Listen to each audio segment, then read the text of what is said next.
Good evening, good afternoon, everyone. Can you guys hear and see me okay before I even go into my spiel, my little intro? Can somebody comment so I know that? All right, cool.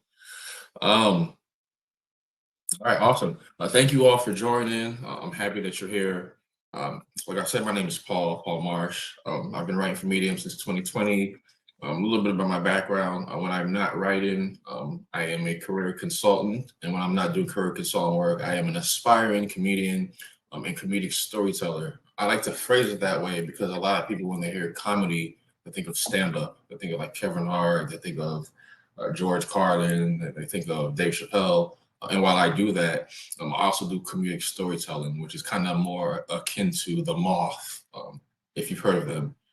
Um, and so that's my background. I've been a part of the Second City off and on since 2019. If you're familiar with them, it's the launching pad for people like Steve Carell from The Office, Tina Fey from 30 Rock, who might be taking over SNL soon, Amy Poehler from Parks and Recreation, and then a couple of my personal favorites, Keegan Michael Key, and Jordan Peele. Um, took several extensive intensives, several workshops and classes, and the result is a Type 5, which I've modified for this specific comedic story. And so the hope and goal is that you'll, at the end, chuckle in some capacity. I took this story and specifically used this one and retold it because Medium Day is all about celebrating human generated stories and storytelling. And so I figured you might as well try to take something that's about words and storytelling and see if you can make some people smile. And so, with no further ado, the name of this skit is F Words. Um, Hi, I'm from Wintry, Cape Town, South Africa. Hello from Seattle in South Africa. Um, so I'll just get into it. It's a story, mind you. It's not going to be like a stand-up performance.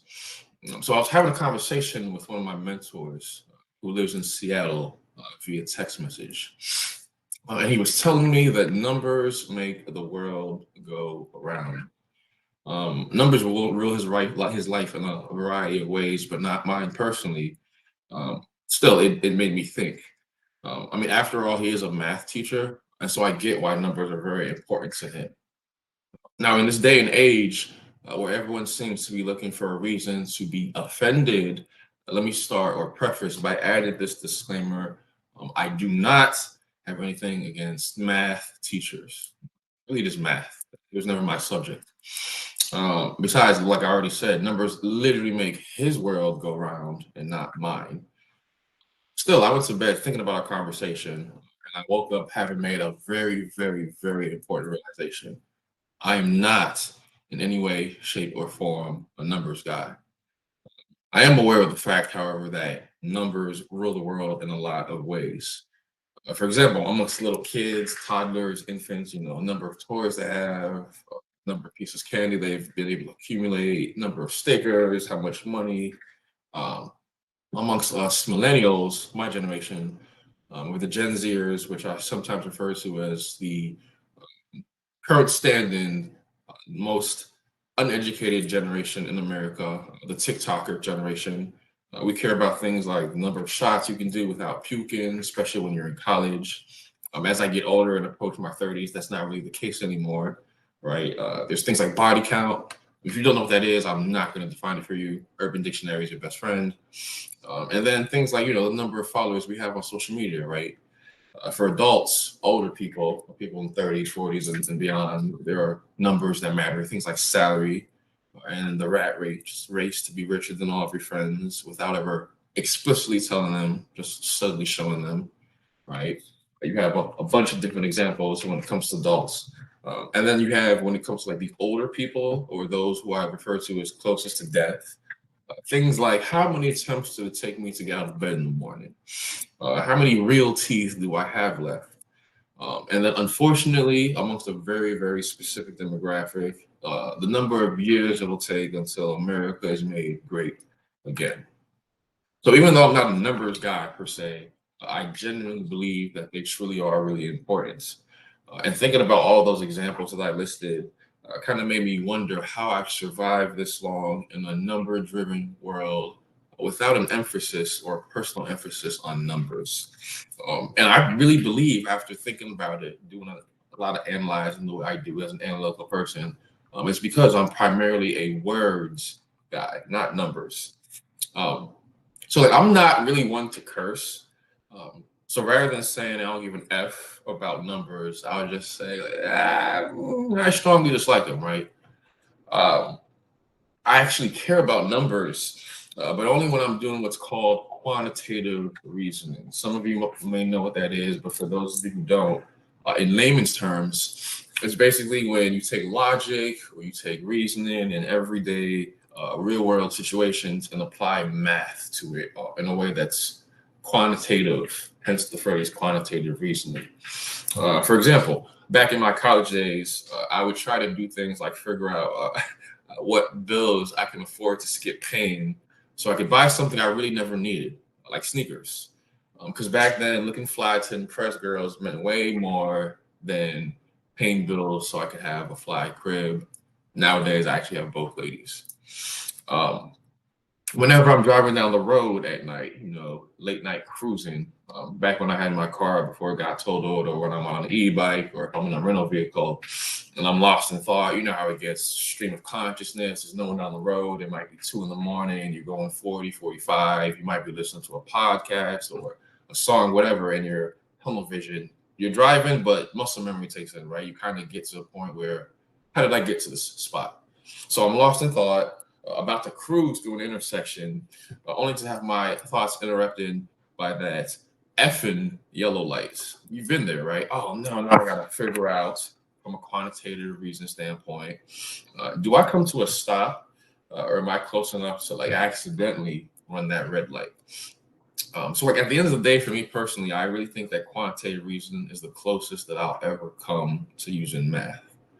Uh, I believe in this world you can avoid using math, but you really can't avoid using numbers. Not everybody's a mathematician. Not everybody's focusing on statistics. Not everybody's focusing on physics, even though that's technically more like science. And I feel like words really matter more, especially when you're feeling petty.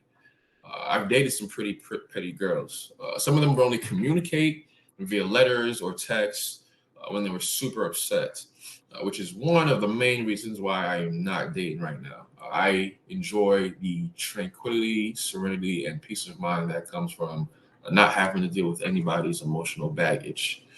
Um, but more importantly, in those contexts, right, they're still using words, and you've been there. You have a significant other in the honeymoon stage who's super happy to talk to you, and that's when they're blowing you up all the time.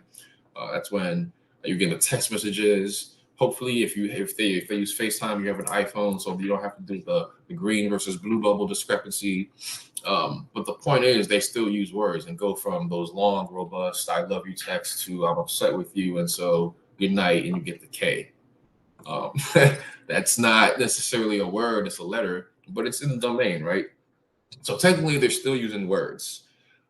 So at the end of the day, thinking about all of that, analyzing everything, thinking about the conversation with my mentor, thinking about my own mental processing, I truly believe that words rule the world, not necessarily numbers. Unless, unless, unless that number, that specific number, has at least 7 digits, 2 commas, and comes in a certified envelope addressed to me specifically at my residence using my government name. If that is the case, fuck words. The end.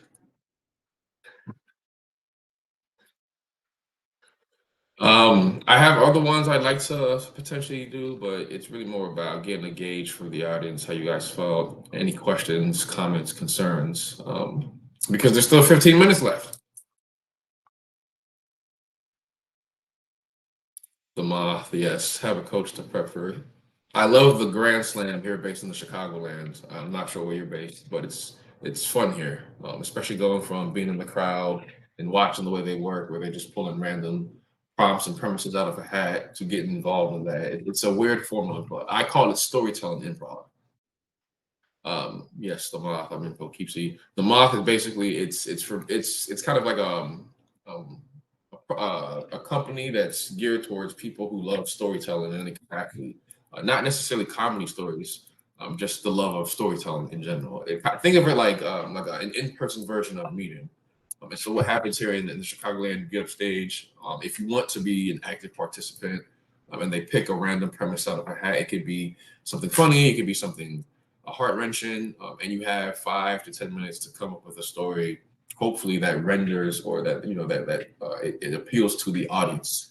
And then from there, if you do well enough, you get to qualify for the Grand Slam, and then just continue to move up in the ranks. Kind of like a competition of sorts. We have an improv troupe here. Yeah, there are several improv troupes here that I'm not affiliated with specifically right now, but in the process of becoming affiliated with. Yeah, essentially a storytelling improv competition. That's exactly where I'm starting.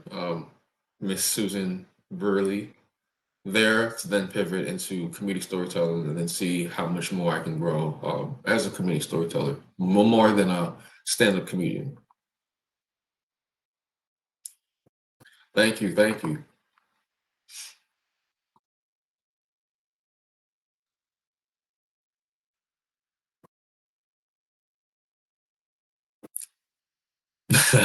Another story. Okay, if I'm gonna do another story, you're gonna have to give me a second to. Oh wait. Oh, okay. Hold on. um, we have a similar improv group here called the Bonfire Storytelling Theater.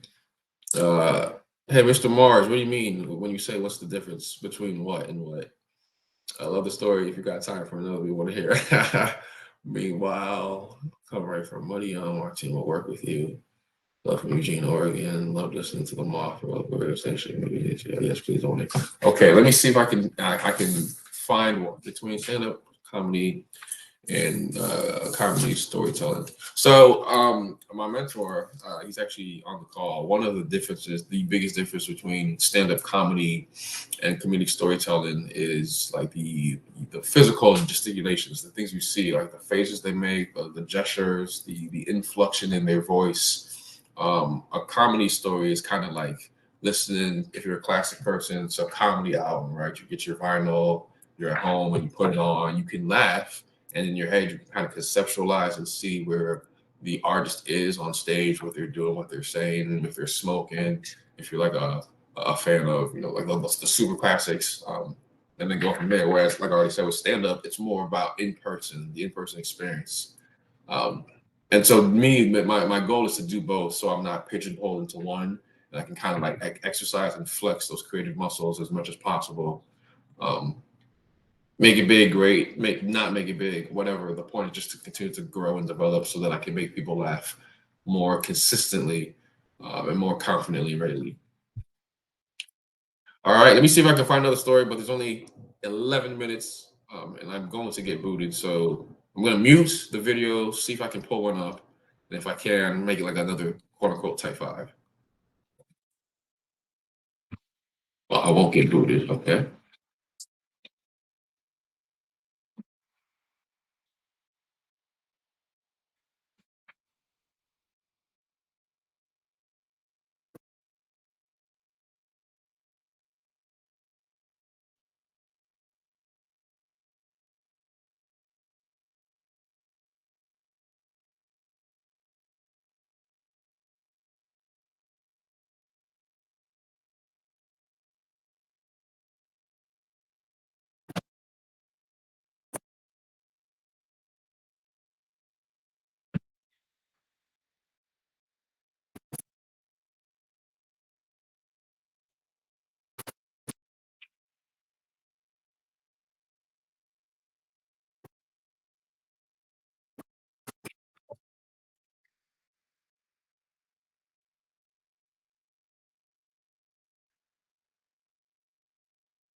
So I have other stuff prepared, but like just in the interest of transparency, it's not modified for this platform. Like you guys can see me sitting down, but you can't see me in person. I'm 6'4", which would kind of change the dynamic and the scope of the performance. And so I am not going to perform anything today.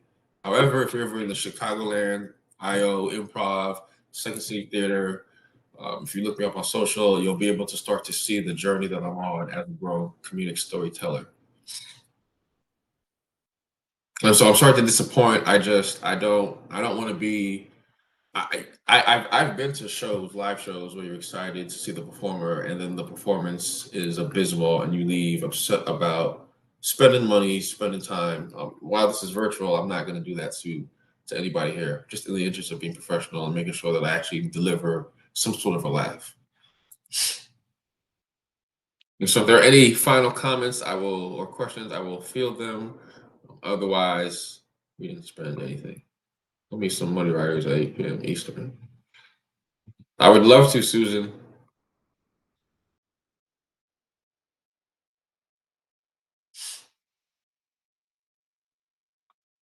I love you guys back.